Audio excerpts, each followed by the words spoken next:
All right, ladies and gentlemen, and welcome to the 4Bs here for another segment to talk about the American Constitution and its role in our life on a daily basis, as well as to help students of American government and civics, especially those who are in the We the People program, prepare for their national finals. Our topic tonight is looking at both the Philadelphia Convention ratification and the concept of, or the idea of representation, and whether we want to rethink the idea of representation. But before we get to that business, I just want to say that Sports Illustrated came out today with the power rankings in Major League Baseball.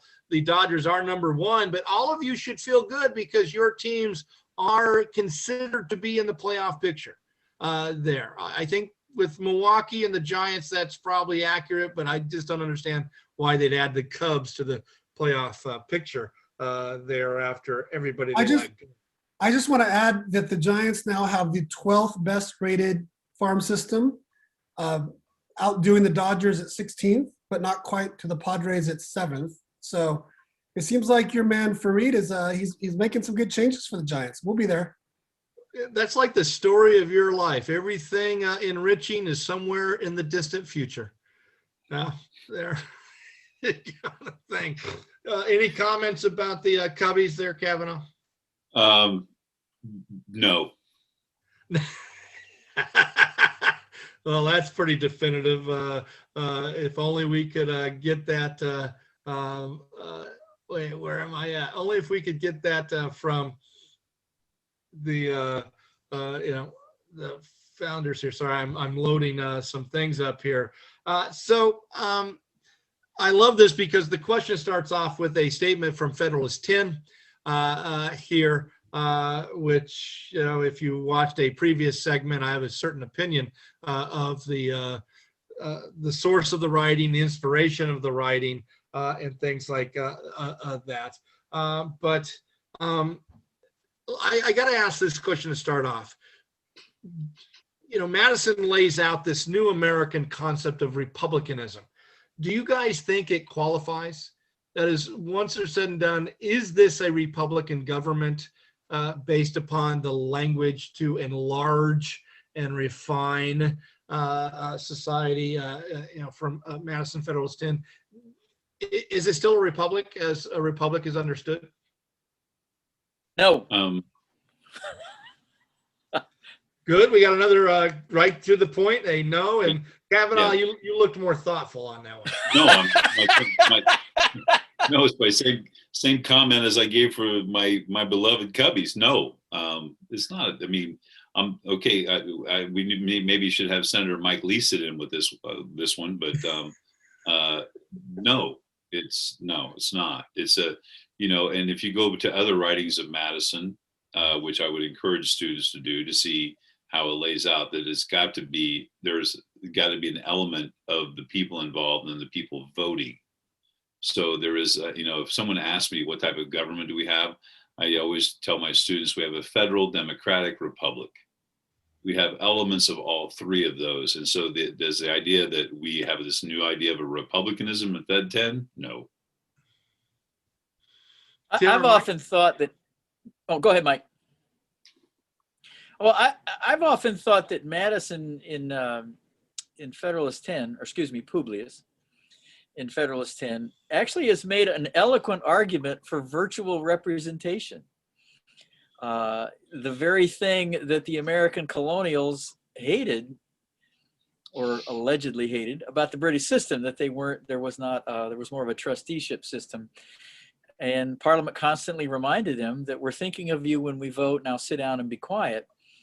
And they essentially said, we are the filtering of your views. And so when Madison goes through Fed 10,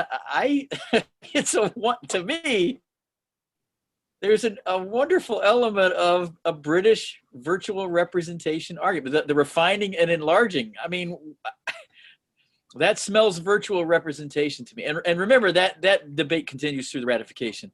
Is this Constitution too elitist, too aristocratic, too filtered, which the Anti-Federalists claimed it was. So Fed 10 to me sounds very British. Professor Williams, any thoughts? Yeah, I mean, I have to be honest. I know we've talked about this in other meetings, but I have a hard time taking the Federalist Papers seriously in terms of, in terms of our thinking about modern day politics. So why do I say that? I say that because do I agree that this is what representation should look like? I do, as long as every person has the opportunity to vote, right?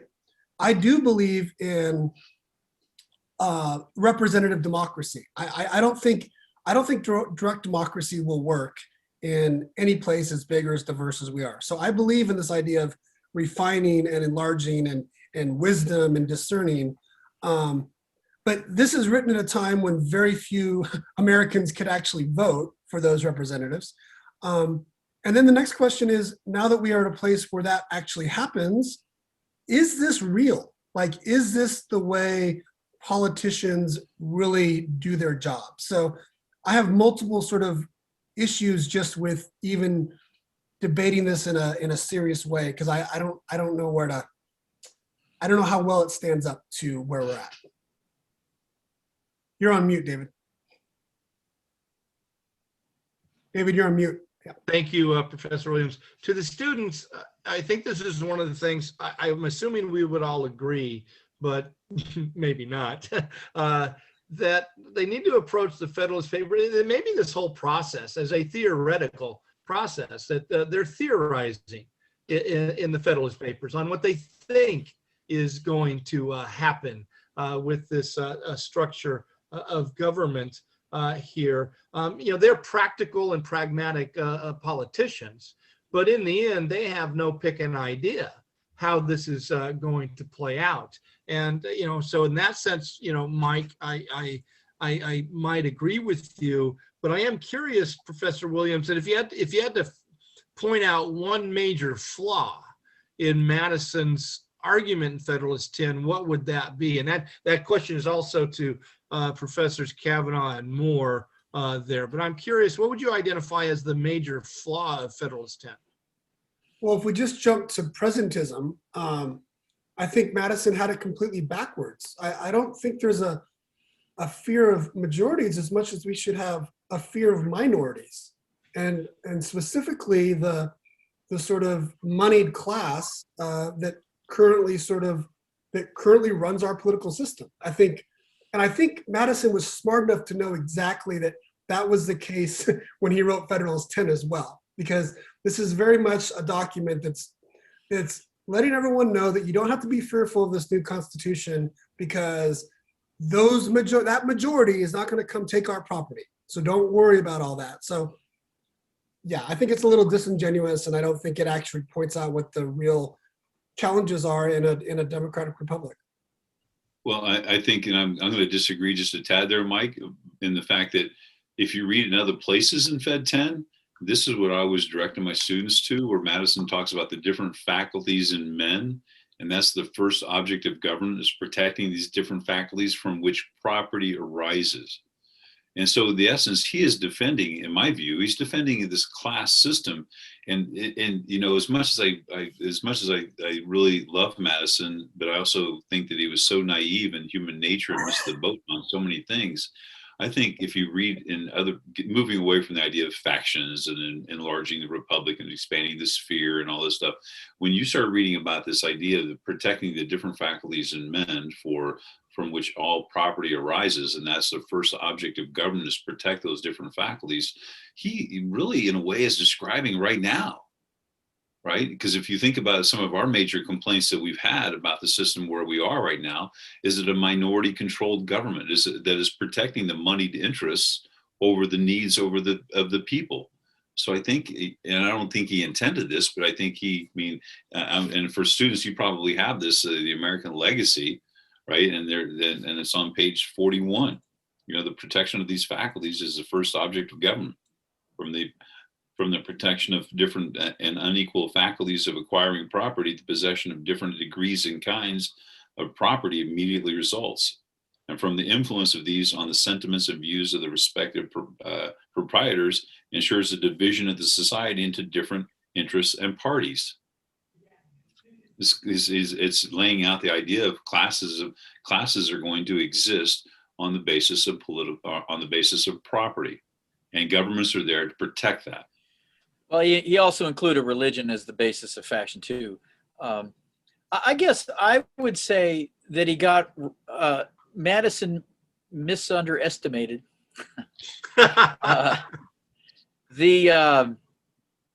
He seemed to assume the equality of factions, that these factions would be able to, butt up against each other, that there was an inherent critical mass that was equal amongst all the factions. And so I think he got that wrong, because as I look at it, I think there are some factions infinitely more powerful. I mean, to Mike and Chris's point, a minority, and they do not play equitably on the same playing field. So I think that was either he's naive or he's writing a propaganda piece. And by the way, hardly any anti-federalist took Fed 10 seriously. It only was published 3 or 4 times after Madison published it in New York. So nobody really took his argument seriously, because no anti-federalist refuted it, and no federalist wanted to take up the clause either. Was it even legitimate when he wrote it? I think, to Mike's point, has a hard time looking at it seriously. So there's an immediate reality to that when he actually wrote it. Well, College Board takes it seriously. I know. Yeah, but well, I think I want to go back to. I think one of the things that he misses is, we're gonna, by enlarging the sphere, right? We're gonna take in a greater whatever. We're gonna have better talent, right? I think all the students need to do, go back and look up the members of the first Congress, see who shows up in the first Congress, and find out about the guys that are there, like trying to avoid debtor's prison, guys that are maybe a couple steps ahead of the law. So we don't always get the best and brightest in that first Congress. So go back to see if Madison missed the boat on that as well. And I would bridge to that. Mike said possibly the influence of money or property, as and again, which Madison addresses there, but. Sorry to take a Beardsian point of view. Seems to me that Madison's, end run is to protect that minority property interest over the majority. But it seems to me that there's a presumption by Madison, and maybe this feeds into the naivete that Professor Moore talked about, and that is the notion of virtue. To me, that seems to be one of the central pieces of disagreement between the Federalists and anti-Federalists, is this role of virtue. And the anti-Federalists seem to want to rely on virtue in this more classical sense of smaller republics there with and then a weak national government. And it's not that the Federalists, are opposed to virtue, but they say you can't rely on it there. But, I've come to understand that they still, especially in his writings, they're still assuming a certain level of virtue by those who will serve in government. And my reading of history is that maybe that was, and again, getting into presentism, maybe that was flaw, the idea that the refinement aspect that they talk about in Federalist 10, that the cream would rise to the top within our system of representation. I find that, not to be 100% false. So we've had some very fine members of the Senate and the House of Representatives in our history, but generally speaking, it's not the cream of the crop, and it definitely is not refined in many ways there. So I think we all agree that there's some flaws there, but and that he stretches the notion of republic. So I'm curious, and I want to ask you, Professor Williams, what alternatives and again, maybe I start with Professor Kavanaugh. What alternatives at the time? And then I want to bridge to, Professor Williams here on more of the political science side. But at the time, was there any alternative to a system of representation that they created? I mean, are you talking about what's proposed in the convention? Yeah, because the question the kids have to deal with is alternative systems of representation. And part of me, is okay, what are the options at the time? Well, I think. Go ahead. I'm sorry, David. I think the best place to start is the Virginia plan. I mean, if you might as well take a look at Madison's original plan that Randolph presents as governor of Virginia in the convention. Look at the details of the Virginia plan, and students ask yourself if that Virginia plan had been adopted as is, like Randolph presents it early in the convention. This is how we want to do things. We're going to have a lower chamber. It's going to be based on population. We're going to have an upper chamber that's going to come from the lower chamber, and then we're going to determine the executive this way. Ask yourselves what we would look like today had that been in place then, had that been adopted. I think that's the best place to start in terms of alternatives. You can continue to possibly look at the Pinckney plan. You'd have to look up information on that. So there were alternatives presented at the convention, but of course, as most students watching this will know, there's going to be pushback right away, by Patterson and others to come up with something to rebut what Madison lays out. But I think that's a fantastic way to start. Where we'll be right now had the Virginia plan been adopted? We would be much more parliamentarian. And would we be seeing, this system, these issues that we have in place with the Electoral College, with the Senate that's maybe representing the minority, not majority? What issues would we alleviate by simply adopting the Virginia plan? That's what I would start with. Well, it seems to me, and again, like I said, being the least educated of the group, that it was really about proportional and equal representation, that those were the two, systemic kind of systems of representation. You seem to be saying that it's a little bit deeper and a little bit wider as far as options. Yeah, I think one of my favorite quotes in the We the People book, and I forget what page number it's on, is from Madison talking about the compromise that was reached over the Senate. And he says, we've departed from justice to conciliate the smaller states. Right? Think about that. We've departed from justice to make the smaller states happy. And look at where we are now. We have a majority of the Senate. We have a 50-50 tie in the Senate right now, but the Republicans represent 41 million fewer people. And so Madison's, complaint with what we end up with is absolutely spot on. We've departed from justice. Those are strong words. Right, to conciliate the smaller states, and it's kind of like he's looking at his crystal ball, and here we are. I mean, and I rant about this for all the students that may be new to this. This is not I beat this dead horse to death, right, from the Department of Redundancy Department, but the Senate as is today is minority controlled. So. Well, and that's the fight against tyranny of the majority. Do you not accept the premise of that you do have to worry about tyranny of the majority? Well, David, what do you fear more, the tyranny of the minority or tyranny of the majority? What's the greater tyranny? And that's the fundamental question. And on top of that, you have the tyranny of one. That I don't know if that was a major concern of theirs, but it was, definitely articulated in the Declaration. But I mean, that's the trade-off.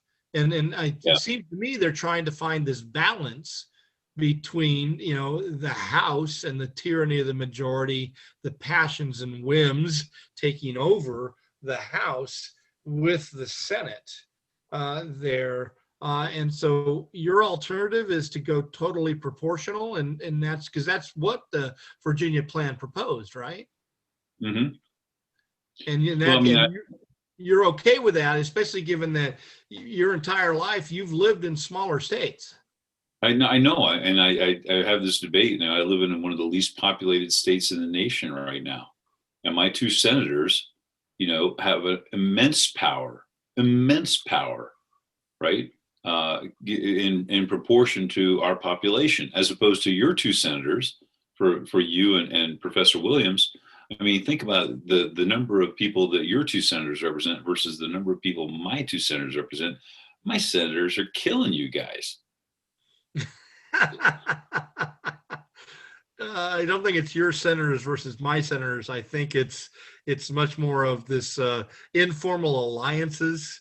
Well, that goes back to the whole prior discussion about political parties and factions, but and institutional jealousies, so to speak, or institutional safeguards. But my point is, that obviously the system we have in place certainly favors minority representation. I'm just curious. You mentioned the Pinckney plan. Yeah. Any, just because I've never heard of it, and like I said, I'm the least educated amongst us.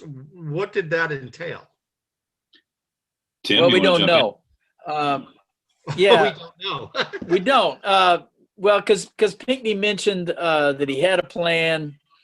After he supposedly put it on the table for consideration one day. This goes to the issue of did Madison bury Pinckney's plan because it was too much like his? After the convention, Pinckney, like a decade, maybe decade and a half later, pops up and said, basically my plan was what we wound up with, and took a lot of credit. And so, but the actual paperwork, there's not much evidence there that there was. Well, I'll say this: there was a Pinckney plan. Now, what the actual details of it, we don't know, because we haven't been able to reconstruct it, other than rely on Pinckney's statements of what was in it. Well, I was asking, Chris, the question implies that there were alternative plans of representation out there at the time in 1787 and 88. And other than proportional versus equal, I'm having a hard time trying to figure out what are the alternatives. I got one to throw out there. Wait, political scientist, it's not presentism, right? It's not. Oh. So hang with me on this. Alexander Hamilton had an idea of a system that would have a lot more executive power. And I'm wondering if we read this quote here and we said that the executive should refine and enlarge public views by passing them through a medium of body of citizens whose wisdom, right? Isn't that the system? Now here comes the presentism, right? Think about, we basically have a government that's by royal decree, right? By executive orders. We have an executive branch that overpowers the legislative branch right now. President Biden has domestic advisors, foreign advisors. He's writing up the COVID relief plan right now, giving it to Congress pretty much. So in a lot of ways, I think Alexander's vision of a strong executive branch, as much as it wasn't taken maybe seriously at the convention, in a lot of ways, I think that since the end of the Cold War, it's exactly the system that maybe we've ended up with in certain ways. But I'm throwing that out there for debate, just to see what y'all think. Oh, it's certainly the case that Hamilton's speech in June was bizarre. He essentially wanted to obliterate the states, or not obliterate isn't right. Wanted to make them administrative units. So now, was that a legitimate plan or not? Was that truly in play? There's some discussion about that. Whether he was trying to make the Virginia plan look reasonable. But yeah, Hamilton's plan is way out there. It's kind of like you don't get the hero you need, you get the hero you deserve, right? Or something like that. You don't get the hero you want, you get the hero you deserve. It's like Batman. I heard you saying that. Explain that, Mike. I felt like I was watching a Christopher Nolan movie. So now we are going to kick this next section off to the political scientists, because it is, in many ways, presentism. And I found it fascinating. The thing I found fascinating this week was the implications of different forms of representation on American politics, and it had to do with the impeachment vote. It had to do with the pushback that the 7 Republicans are facing. And I read an article about Lisa Murkowski, Senator Murkowski from Alaska. And she's actually the one who's going to face re-election, I believe, sooner than anybody else. 2 are retiring. And so 5 others are going to face re-election. And the author of the article said she's not nearly as stressed out as some would be, because Alaska's adopted ranked choice system of voting. And therefore, since she won her last election as a write-in, she's feeling very comfortable in that new system that Alaska is going to implement. And I believe is a Vermont or New Hampshire, Maine. Somebody's done it recently. New York City, the city has done it recently there. So there is this ranked choice idea. So Professor Williams, if you could explain that a little bit, and then, from the world of political science, what other alternatives are there out there? Sure. Yeah, ranked choice voting is where voters cast more than one ballot. Although, say my first preference is Chris Kavanaugh, my second preference is Dave Richland, my third preference is Tim Moore. And they do a first round of balloting. And if after that first round, if Chris Kavanaugh has gotten the least amount of votes, then anyone who had Chris Kavanaugh first, they then go back to that ballot. They say, okay, who was the second? And it would be Dave in this scenario. And then they count through all the second ballots. And if at that point one of us has a majority, then that's the person who is voted in office. So it allows voters, the literature suggests, this idea of not feeling like they are wasting a vote if they know Chris Kavanaugh is going to lose, but they feel really good. They really want to vote for Chris Kavanaugh. They don't want to vote for you, Dave. They can vote for him first, knowing that their second choice, they can still have an impact, because there's no way they want Tim Moore. So Tim Moore is going to be third. It's a way to sort of, we know in the literature that a lot of citizens in the U.S. don't feel like their vote matters, right? And this is a way to make sure that you get a candidate, more people voting. The other thing it does, and then I'll maybe see if you have a question, is that Dave, when you're campaigning and you're going after for all the people that want you in office, you may know that you also need some of Chris's votes. So the way you campaign, what you promise, your policies, you have to take into account that you can't just be, dumping all over Chris's ideas, because you need to adopt some of his as well. So the idea is we actually get candidates now suggesting policies that are going to be beneficial to a broader part of the electorate. So that's the theory behind why we would adopt that. Well, I'm curious because I know that, one of that it actually in some ways maybe saved Susan Collins. I mean, before the election in November, people were saying, she had no prayer because of ranked choice, and that it would go into a runoff because she would not muster 51, or 50.1% there. But, ironically, she kind of ran away with it there. So, I'm questioning, and then I found something. Is there any data to show the outcome of this? I mean, or is it all anecdotal right now because we just don't have enough, case studies to look at? Well, no, Mike, that's to you. Yeah, no, a lot of countries practice this type of voting. So we have the data for how it works in other countries. Yeah. Does that answer your question, Dave? Sorry. Yeah. Okay. So I don't know. There is evidence to show yes, that it does. Well, I'm curious, does it also moderate or create a more moderate kind of government? It produces individuals who are in elected office who have campaigned on more moderate platforms, yes. And they feel like they do have the space to maybe compromise more than a simple winner-take-all type of system would allow. Chris. I think I'm going to jump in here because I think that, as I understand ranked choice, and Mike, I mean, I appreciate you putting me choice first on your scenario there, as it should be. But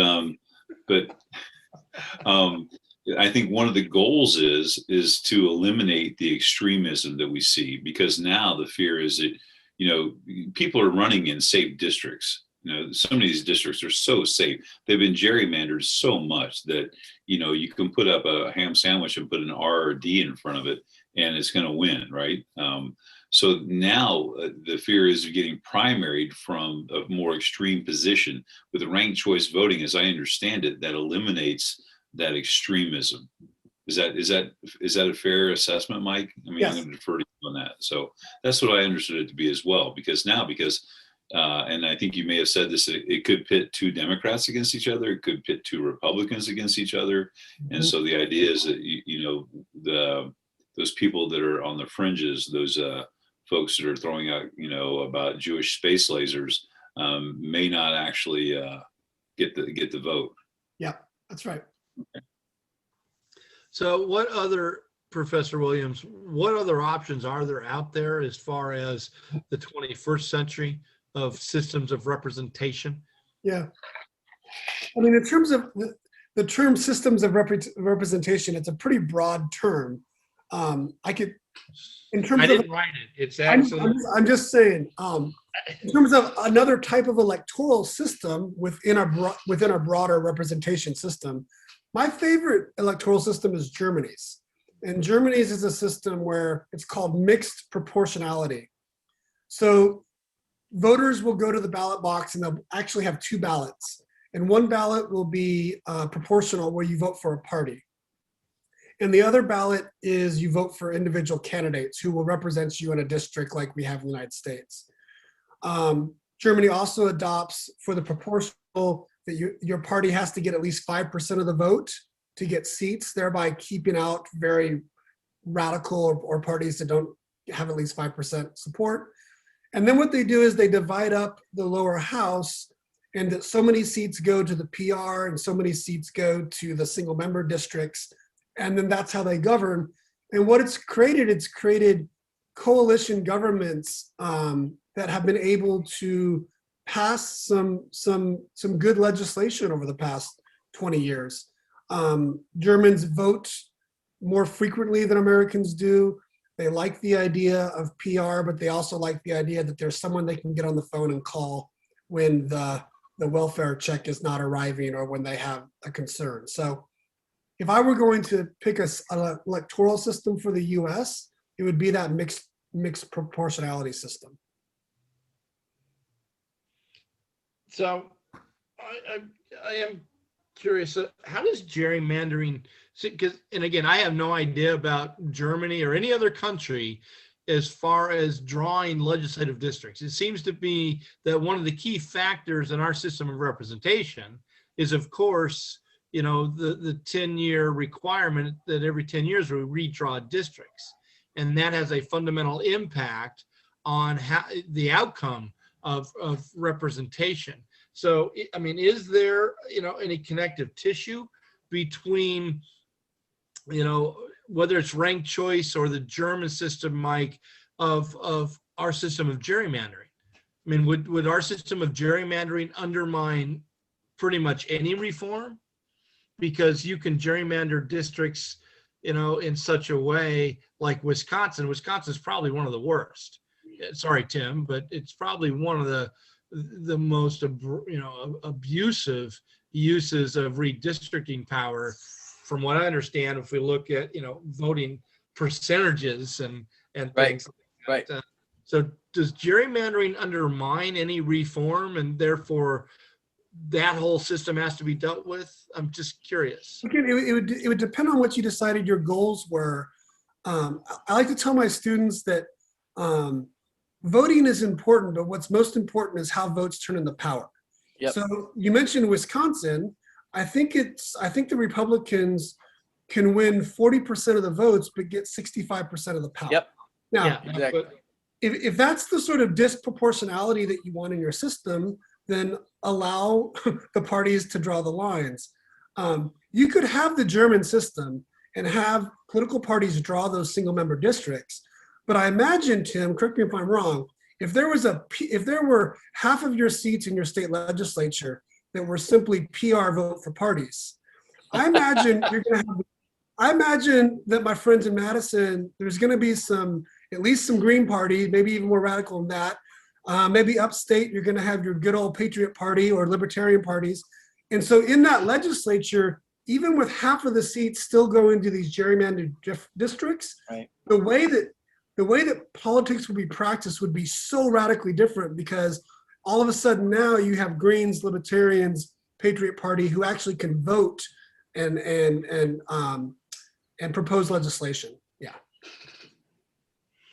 Well, Tim or Chris, any thoughts on other forms of representation in our time? Well, no, I agree with what Mike just talked about Germany. I had a former student who was a We the People kid who actually traveled to Germany and doing grad work, came back and was talking about the Bundestag, and he was, Mike's explanation was just what this young man had explained to me a few years ago. And it's like, wow, that's really like civilized people actually have a way to have views represented and turn it into policy. That's crazy, right? And I guess the question, that I always pose is like, what prohibits us from doing something like that, right? And so, federalism. Thank you. Well, no, I guess my question to Mike is who draws. How do they determine districts in Germany? Is there a federalism? As I understand it, there's not the same kind of federalism problem. Does federalism play a role in who's drawing these districts in Germany? Okay, so the short answer. I mean, because I've often thought that federalism is the fundamental problem in drawing the districts. I don't know if I'd pose it that way, but maybe I'm misunderstanding. I don't know who draws the districts in Germany. I think it's like independent commissions, but I'm not positive. What I do know is that their upper branch, right, it is chosen, they're called Landers, they're not states, but they are chosen by the state legislatures choose basically what we would call senators, but it's proportional, meaning the more populous Landers have more senators. So they kind of have a system that was like the one we had for the Senate before the amendment, but it's proportional instead of being even Steven. That's a separate question in terms of who draws the districts. To me, I mean, my understanding of the Constitution is that Article 1, Section 4 says the time, places, and manner it's drawn up by states. And that in California, we had a state ballot, 2 years ago, David, where we could have adopted the PR system for our state. And we didn't vote for that. So actually, we talk about federalism as this laboratory for experimentation. That could happen in your state. If your state decided that they wanted to adopt the German model, my understanding, they could do that for their state legislature. I might be wrong on that, but that's my understanding of what we can do. Well, I mean, all you have to do is go back to Arizona legislature versus Arizona redistricting council. I don't know if I have the exact title of that case correct, but so they take it to the people of Arizona. We want a redistricting council to do the lines, not the state legislature. The people of Arizona approved that, I believe, in a ballot initiative similar to California, and the Arizona state legislature, using the same piece of the Constitution, Michael, you just mentioned, challenged that, and the Supreme Court said, no, it's okay, you can do that because it says it right there. The people approved it and made it constitutional. So we could do that right now, if enough people would agree to it. Yeah. So I've got a couple of questions that, on the razor's, I don't know if they're on the razor's edge. I have no idea how to measure, what is, sensitive, insensitive, that kind of stuff. So, when we talk about this notion of representation, there's this structural thing, which I think we've been focusing on, but there's also I think the more individual, personal, who can vote. And the founding principle was property. And I'm going to be quite honest. Like I said, a session or two ago, I've evolved over my lifetime and my ideas of, anyway, this whole property rights, to me, there's a certain rationale, and it's proven by the 26th Amendment that when we passed the 26th Amendment in the first election, yeah, there was a pretty good outcome or turnout of 18 to 25-year-olds. But ever since that point, and we've had some bumps, generally speaking, the turnout of young voters who have no property, who have no investment in society is fairly low. And so the idea of having an investment in society to vote makes sense to me. And Mike is shaking his head there. Tell me why I'm wrong. What does a 19-year-old have? Most of them don't own cars. They sure in the hell don't have a house. They have nothing, and which explains why, Mike, they don't vote. I'll tell you what a 19-year-old might have. What I shake my head at is that that was so neoliberal. Investment in society to you is just property. Give me a break. You just said you were evolved. Okay, can we just say I've devolved? How about that one? All right. I'll tell you what a 19-year-old might have. A 19-year-old might have a single parent in their household making $7.25 an hour. That's not enough to pay the rent. They might also have a 70-year-old grandmother who is getting Social Security. And to tell me that person doesn't have an investment in whether public policies are passed regarding minimum wage and regarding Social Security reform or health benefits is ridiculous. Of course they're invested in that. And if you're going to set up a rule where only those with property can vote, then it should also be that we don't tax those people. Why should we take their property if they don't have a say in terms of what laws are passed? So no, I disagree with that very strongly. Help me out, Chris or Tim. Yeah, you're the historians. Well, the founders made your argument, David. They called it, vested in society, and they had great suspicions about immigrants coming in that didn't have property yet. And just the whole cultural and linguistic differences. So, the founders made the argument for vested society. And I would go back, and this is not to support you, David, sorry, but to go back to the Virginia Declaration of Rights when someone enters into a state of society. So you talk about exclusivity, right? Right. Talk about elitism. Right. So, Well, refining. They're the only persons in the position to refine and enlarge. It's a heady statement about yourself when you put yourself in that position. Yes. So I'm with Mike on that one. So I've said this before, but I learned a lot by going down the street to the Lincoln Tap, and I think I might agree with Mike on this. Now, do they make eloquent arguments about public policy? No, but they're vested enough in society to know which side, how their bread is buttered, and they may state it in pretty simplistic terms. So I think there's enough, and you got to wade through a lot of bullcrap too. But I think the lower classes or the less educated classes do have a fairly clear understanding of what their interests are, and can articulate them. I'm surrounded by fuzzy heads. I swear to God. I think that we've all taught enough kids, like maybe like Mike Williams was many years ago, that I would trust. Mike was class valedictorian, so it doesn't really apply. He didn't come from a lower income, family.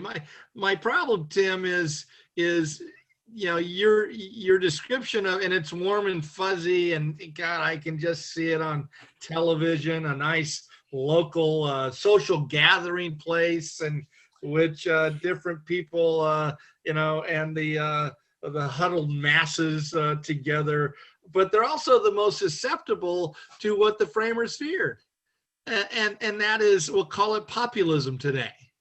Because of their lack of education and because of their lack of investment in society, they're more susceptible to populism and therefore tyranny of the majority. Well, I Well, mean, you- Elbridge Gerry was a great case study on this. I mean, before the convention, he went in a small D Democrat, believing in the virtuous,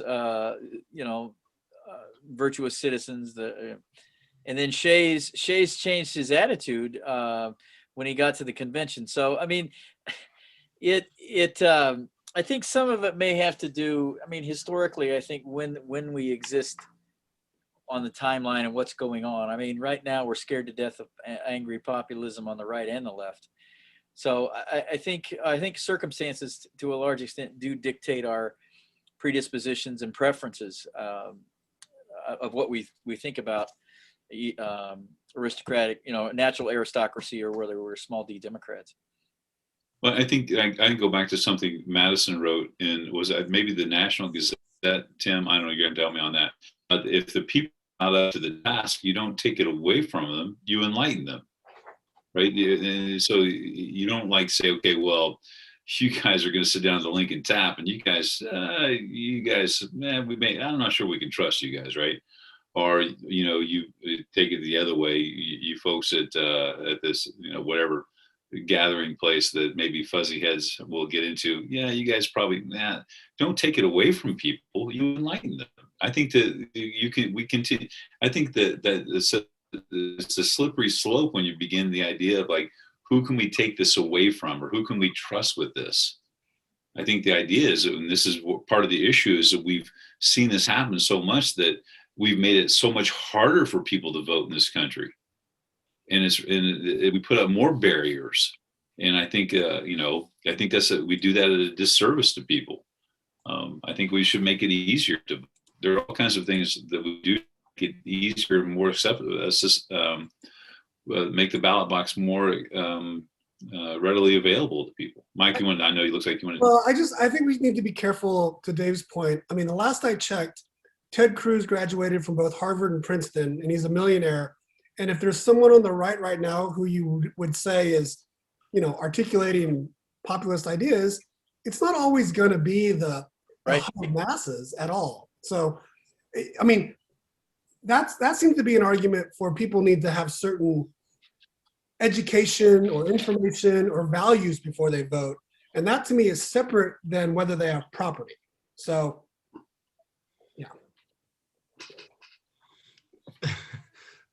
my struggle here, and I know you're probably internally ready to implode there, Professor Williams, with some of my ideas. My problem isn't with Ted Cruz.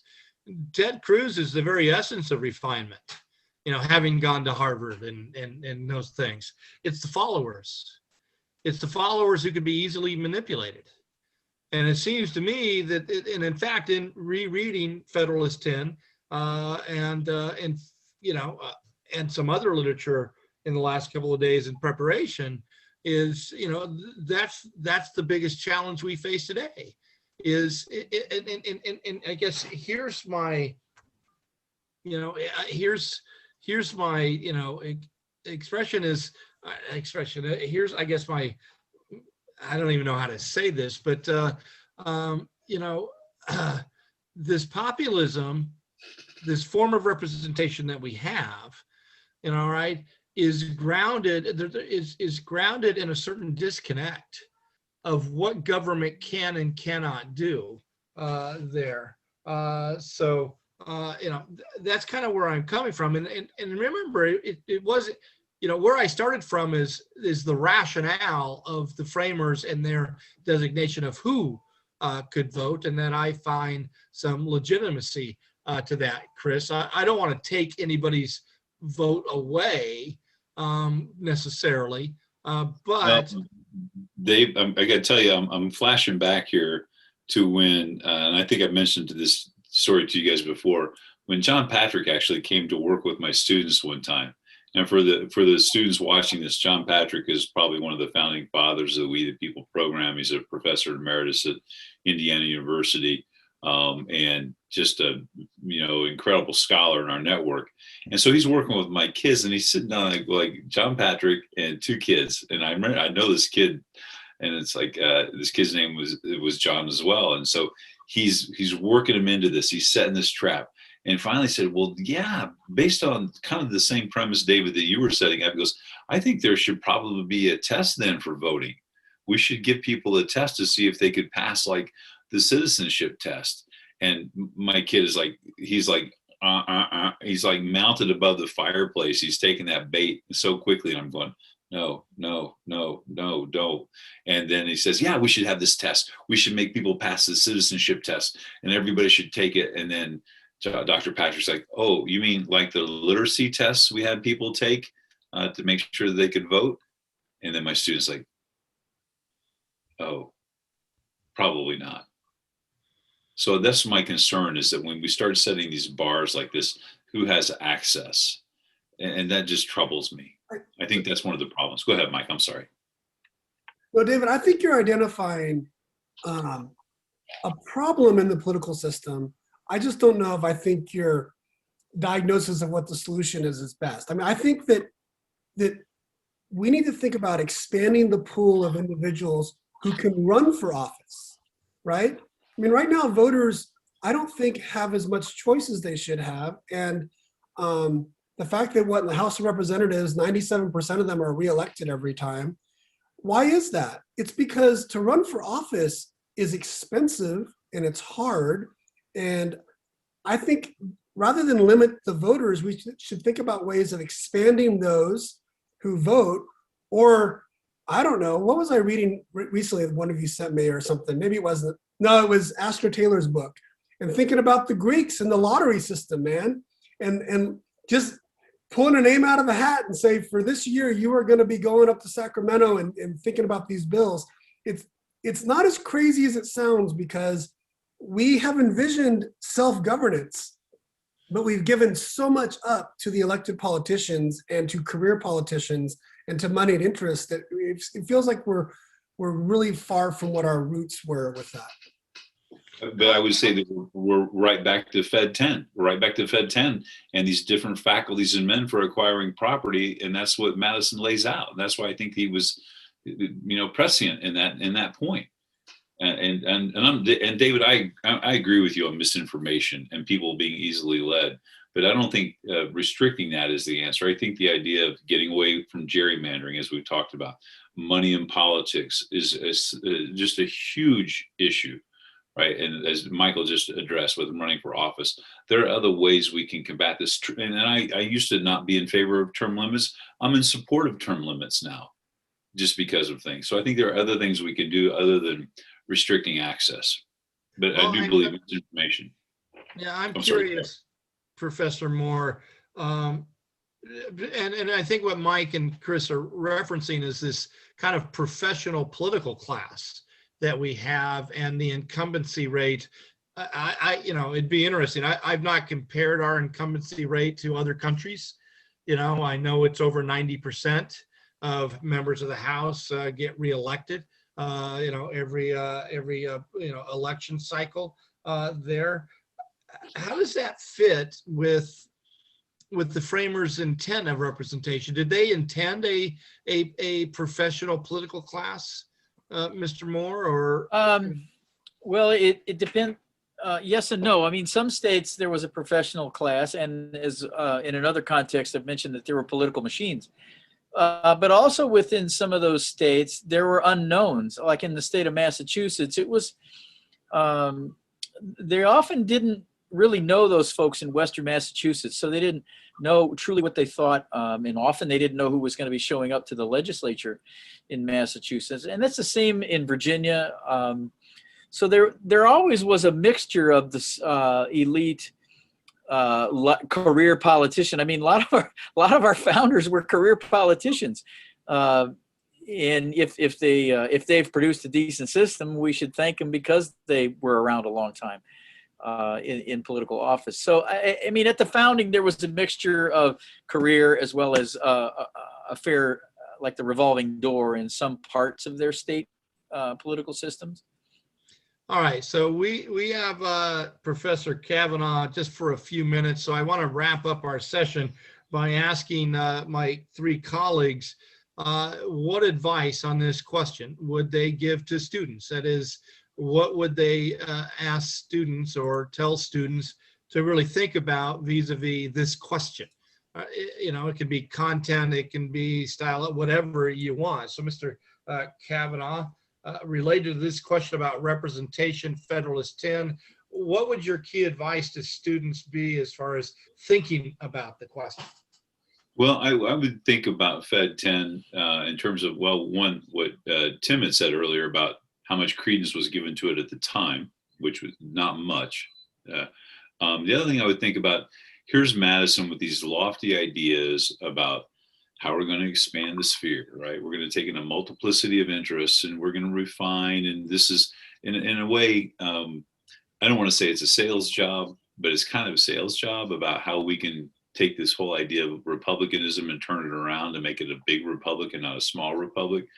So take these lofty ideas and then go back to see what really happened. Did they expand the sphere? As I mentioned earlier, who was in the first Congress? Did they bring in the cream of the crop, and to use Tim's words from earlier, and see what that happens there. But then again, also understand that first Congress, as we've alluded to, that first Congress has done a lot of heavy lifting. They filled in a lot of the spaces between the black letter law. And I would also make sure you read all of Fed 10. Go to the spots that I was referencing, simply because what was he saying? What did he get right and what did he get wrong? Can you draw a straight line from then to now? I don't know that you can on everything, but just jump outside of the quotes in the question to look at Fed 10 in its entirety. All right. Professor Kavanaugh, I know you have to get to, what is it, a basketball game or a volleyball game? It is a senior night basketball game. So it's the last home game for a senior that's pretty important to me. So I need to get there to support her and her family. So I think that's important. So gentlemen, it's always a pleasure. Great time tonight. Peace and love. We'll see you next week. Peace and love, brothers and sisters. Have fun. So Professor Williams, what would your advice be to students vis-a-vis this question? Yeah, I think this question is tricky because it moves from comments on Federalist 10, and then it asks about systems of representation. So I would advise making it clear that you understand that kind of distinction, because to me, a system of representation has to do with a lot of things that we've discussed tonight, but other things. For example, the question of DC statehood, the question of mail-in ballots or voting by phone in the 21st century. The question of should the voting day be a national holiday, right? We had one candidate called, what did Yang call them? Democracy bucks. So $100 to every citizen that they could invest in a political party. So there's a lot within the system, and I would urge you to think beyond just Madison's argument in Federalist 10 to think about the broader system. And then, as I think I said in a previous sort of meeting, as you start giving out your alternative systems of representation, make sure you answer the why question. Like, what's the value or values that you are attaching to those changes? Do you want a system of representation that is going to pass more legislation dealing with those big questions that we're dealing with in the 21st century, climate change, racism, healthcare, or do you want a system of representation that's just going to have more diverse people at the table? Those are two different and important values, and you need to think through, I think, how you would align your system to meet up with that, whatever values you think are important. I think I would recommend students to not lose sight of the fact that there were plenty of anti-federalists that had a lot, I think, of prescient comments as to why the Constitution was aristocratic and not small d democratic. I think we often give the Federalist Papers and Madison a lot more, I think we don't take them on. And there were plenty of people that on the issue of representation had all kinds of problems with the filtered system that was in the Constitution. So don't lose track of the anti-federalist critique of this whole Madisonian filtered system. And a shameless self-promotion here. maybe at the end of this presentation, I think what we have is a list of resources. And so I'll get those links to various anti-federalist essays that really do take on the elitist / aristocratic nature of the Constitution. All right. It's been a great session. And I have nothing to add to what our distinguished panel has said as far as thinking about this question at large. So the next time that we see each other, we're going to be we're going to have a guest, Dr. David Adler from help me out there, Tim. Is he at the University of Idaho? Well, he's at a think tank now in Idaho, Altus Institute. Yeah. Okay, and we're going to be talking about the pardon power, impeachment power, and the power of the presidency. So we'll see you next bad time, next bad place. We very much enjoy your participation. So peace, love, Yogurt Tacos. Stay happy.